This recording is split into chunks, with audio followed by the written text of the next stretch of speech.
When I came to Christ, I came knowing that time was running out for me. I came not knowing anything about Christianity, very little anyway. I knew something because, like I said, I was reading the Bible, but not enough. Um, and it's really, I knew I was dying. I knew that the way I was living my life was killing me, and I could feel the life slipping away from me. That, you know, there's going to be a time when I take drugs where I'm um, just out of time. My body just doesn't have any more time left for that type of abuse, and I could feel it, like my life force slipping away from me more and more. And so I just pushed it to the very last, you know, very last pill I could take. And then, after a fateful night, I started going to church because I knew that it wasn't just like it wasn't just my life force slipping away. It was the love in my heart slipping away. I was inside becoming a monster, and I wasn't a monster. I had never been a monster. I was always kind of a light in a dark world to people. Doing drugs, but still kind of a light in a dark world. And now I was becoming a monster. But it's not like it's like it wasn't me.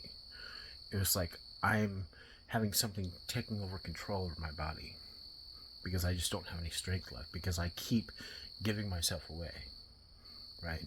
So I started going to church, but it's like, well, I grew up in a cult, Worldwide Church of God. I don't know anything about, you know, Jesus and how this all works, but I'm just trying to be a good person because I know time's running out for me. So, you know, so I start going to church and absorbing what everybody has to say. I go to a lot of churches. Because the Worldwide Church of God is like very accusative of everybody, right? Especially Pentecostals and Catholics. So, you know, I just know that their opinion's wrong. I want to go see for myself. You're accusing the Pentecostals. I'm hearing accusations in Pentecostals and Catholics my entire life. Let's go see who they are. Right? Am I only gonna hear it from you? Let me go hear it from them. What do they have to say? I just want to go see who they are. And they were like the two most blessed churches I have ever been in. I mean, every church is kind of blessed in its own way. Has like a really different dynamic, in the way that God's working with them, and really lacking in other areas. But out of all that I visited, Pentecostals and Catholics were just like mind-blowingly blessed, and giving that to everyone that crosses their path. So in a Worldwide Church of God, very angry people, and there was a type of a model of a man developing within the system that is so ignorant and so arrogant. At the same time, it is literally making people handicapped, mentally handicapped, where guys are just walking around with their mouths hanging open with this temper that goes from 0 to 100, where, Deacon's son kicks me in the nuts because I have a basketball he wants, and my dad gets in trouble from the deacon. And this model of a man is what is being born out of the years of people growing up in this system. And you're accusing the two most blessed churches bodies I've ever been to.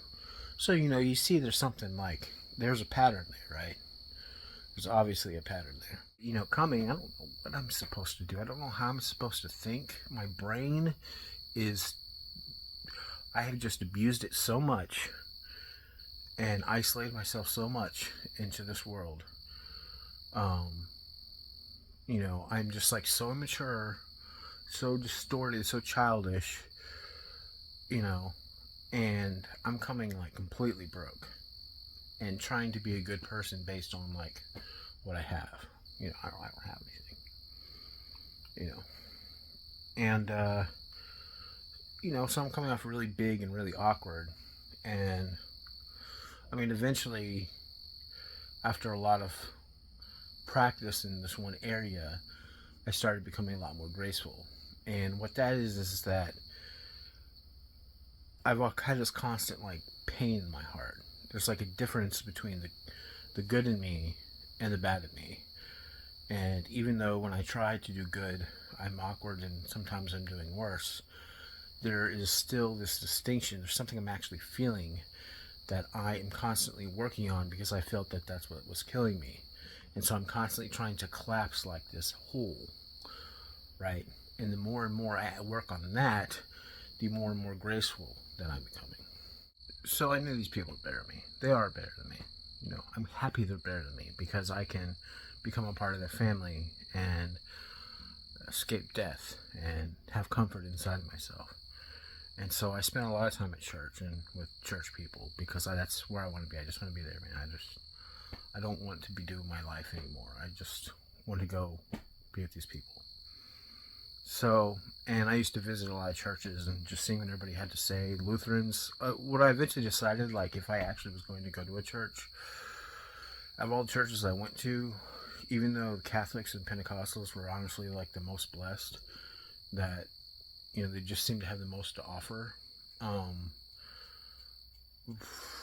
The thing is, I can't keep all the holidays with the Catholics, and the Pentecostals are very focused in an area and not very focused in other areas, and then other areas they are get really kind of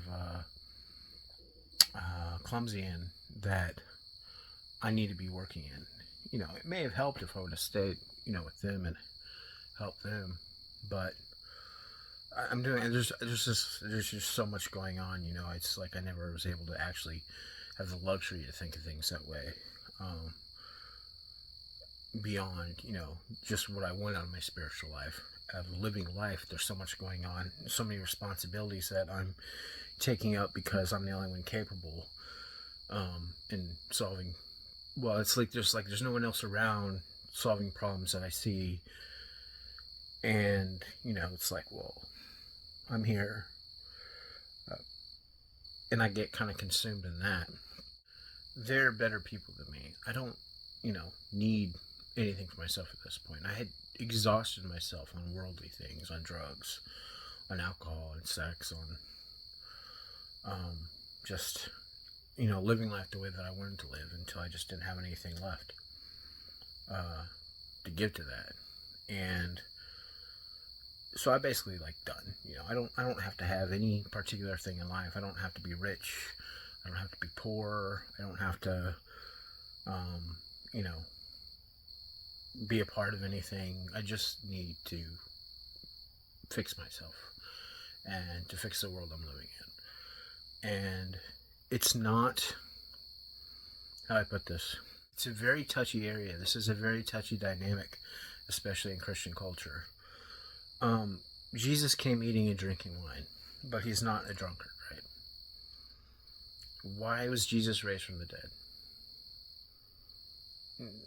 And this is, I have my answers, but honestly, because of how touchy this is and how big it is, I'm open to other people's answers. I'm honestly asking a question. What do you think is going to happen?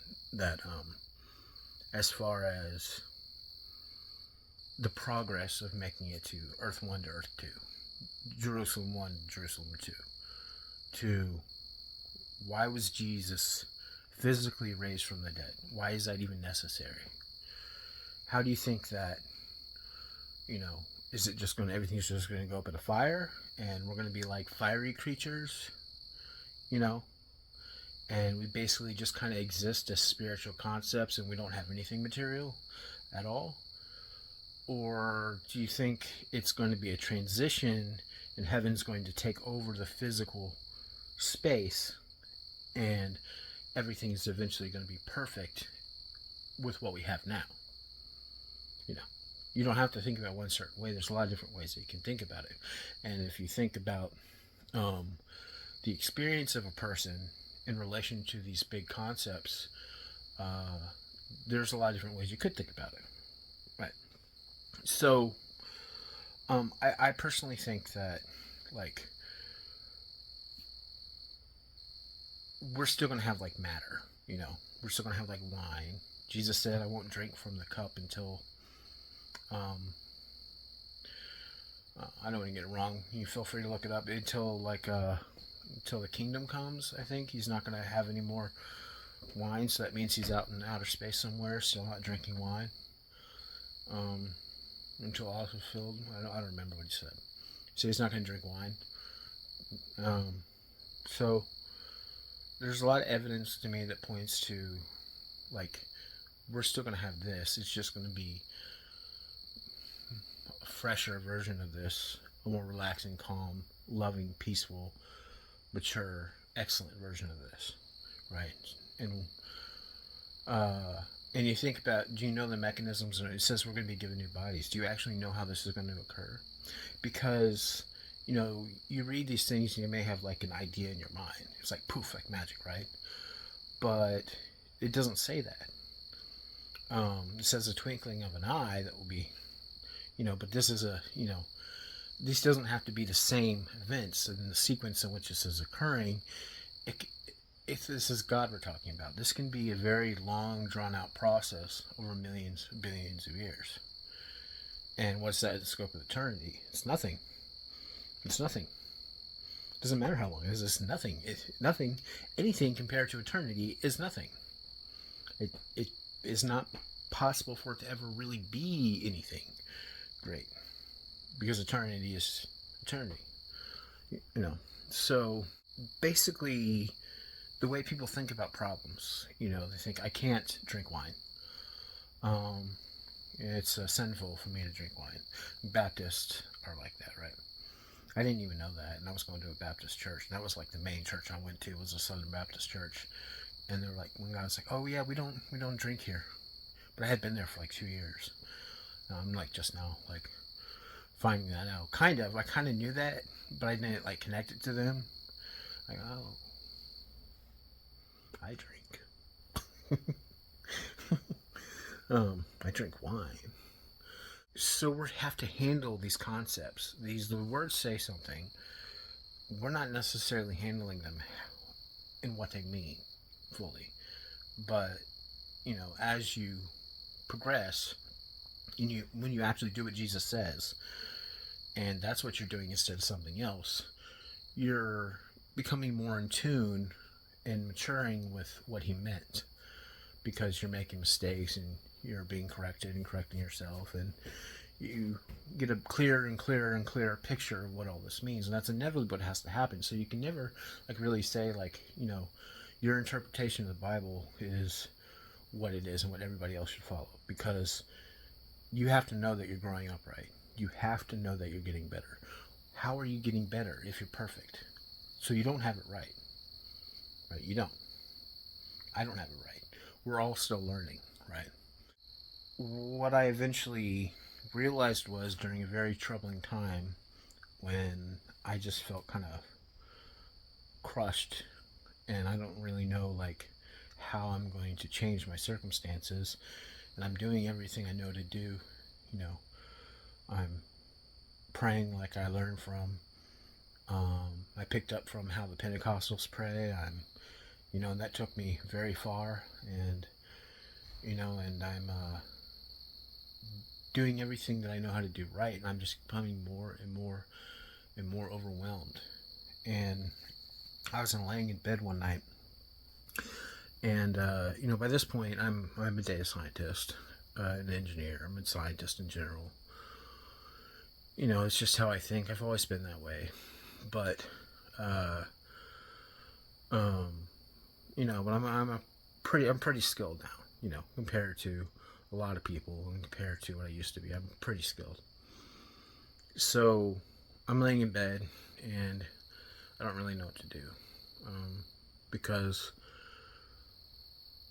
I'm so overwhelmed with my responsibilities that I know I have to do, and people coming against what I know I have to do, and me not being, I have to, you don't understand how serious things are. I have to do what I'm doing.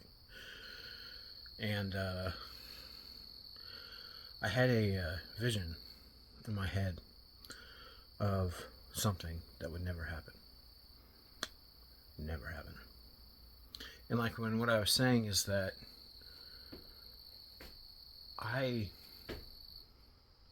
I'm not looking for anything luxurious out of life by this point.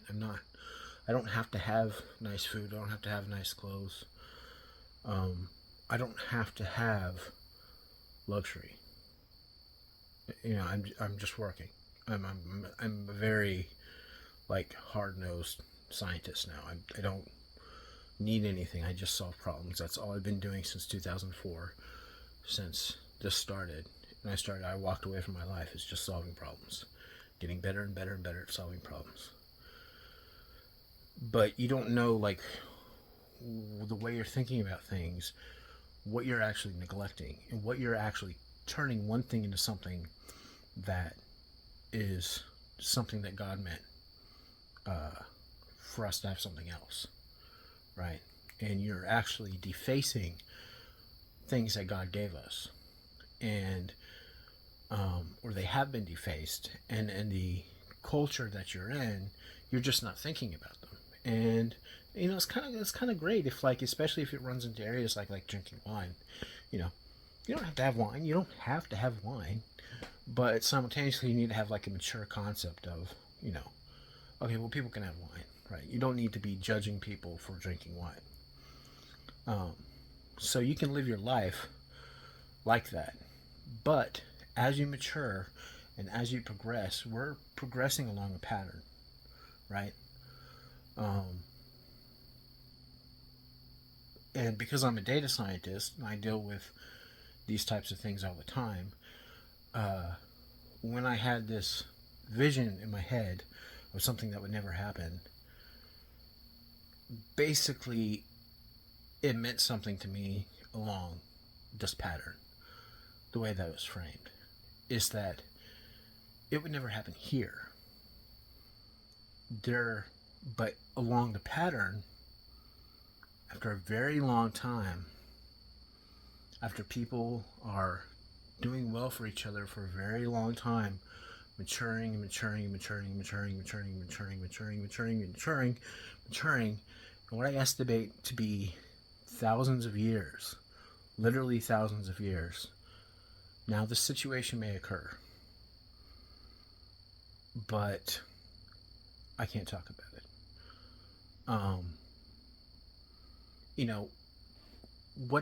What if somebody, when Jesus was around, was trying to free all the slaves? What if somebody, when Jesus was around, was saying that women need to drive cars? And they're like, women need equal rights, and they need to be able to drive cars. What are cars? What are cars? So there's things that they basically just are unpredictable if you're not looking, if you're not specifically doing the work and game theory and using the Bible as a logic puzzle. And it is, I'm not joking. This is so much work. Like, this is more work than people do at work. These are things that I know because I'm involved in solving very, very, very serious problems that I even know about this. And we're talking about reality. We're talking about people becoming doctors.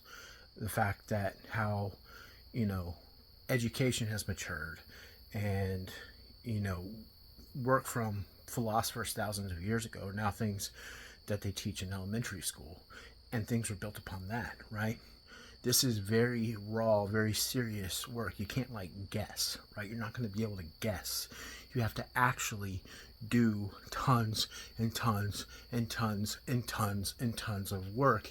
And now you have possibly someone saying in Jesus' day, why can't women drive cars? What are cars? Oh, cars are automobiles. Eventually, because of the dynamics and the progression of society, population increases, our inclination to make life more efficient, eventually we're going to come to a point to where we're going to want to move across the land faster, and we're going to do this through internal combustion engines. By that point, women still don't have equal rights as men because of these scenarios, and women are going to want equal rights. There's going to be this uprising in the 1960s. You see what I'm saying? It's actual work, right? If you're actually going to come to that conclusion 2,000 years ago that you want women to drive cars, you did some serious work, right? So it's not something that you can guess and think of like, okay, what's something I can't have? Now I can't have it. Let me pray for that, right? The thing is, there's two ways this works. There's the person that you're becoming, and doing the work. And now when you're praying, in the model that I showed you guys, that's what's happening. And I tested it. I don't just say things and do things. I test everything, right? So this vision pops into my head. It means something to me in data science. Then I pray for it. And then something happens. Basically what happened is it was like a sheet. And I know this sounds like very judgeable. It's not. I know what verse you're going to refer to. But it was like a wall that moves like a sheet.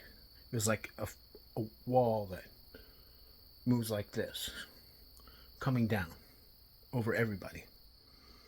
And basically people's behaviors started becoming very endearing towards me, extremely loving, extremely caring, to the point where when I was at work, all I did was run my toe with a steel toe boot into a plastic crate container, and somebody nearby goes, "Oh, are you okay? Are you okay?" He's just like wants to I'm his so precious, to him. And I didn't even know who he was. But more and more this is happening, and then somebody's eyes were glowing angelic. What happened next was, this is real. I'm not talking about a vision any longer. Like, how Peter was on the rooftop and he saw a vision of a sheet coming down. I'm saying in real life, something that looks like a wall moving like a sheet came down over everything, and people started acting dramatically differently. Dramatically. Like I just walked into a parallel universe, right?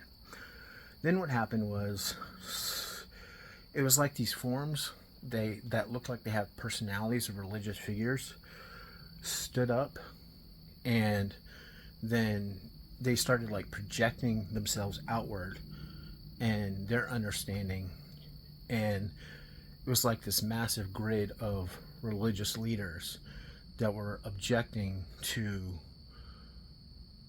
what was being brought down, the consequence of what I was praying for being manifested. They were like extremely on guard, but it's like it's a vision, but it's not. It's like it's a vision that is now being manifested in behaviors of people. Now, instead of the endearing behaviors, now they're becoming different, more rigid, confused, stuck up again. And for a month after, and still, I'm praying, these things that look like structures pop up. I pray, it's like this wall of fire comes down over them, dissolves them, more pop up. But it's becoming more and more stable. The more I'm praying, the more and more stable this outcome is becoming to being manifested. God's ultimately going to answer my prayer. He's God. And it's not like I'm, when you pray for a fish, do you give your son a stone? No. God's going to answer my prayer. I'm praying for something good to happen. And because I know that it is God's will, I can pray for it in confidence. And God is going to answer my prayer. I'm going to keep praying. And it's like this battle that's going on right now. But the main thing that I wanted people to understand is that you're not going to think the same later that you do now. If you didn't drink wine, you may, after maturing, you may end up drinking wine. And you don't understand the reasons now. You don't. Because you have to do work to mature. But you could end up drinking wine, and it's going to be go. It's going to be okay. It's going to be good for you. That's what I had to say.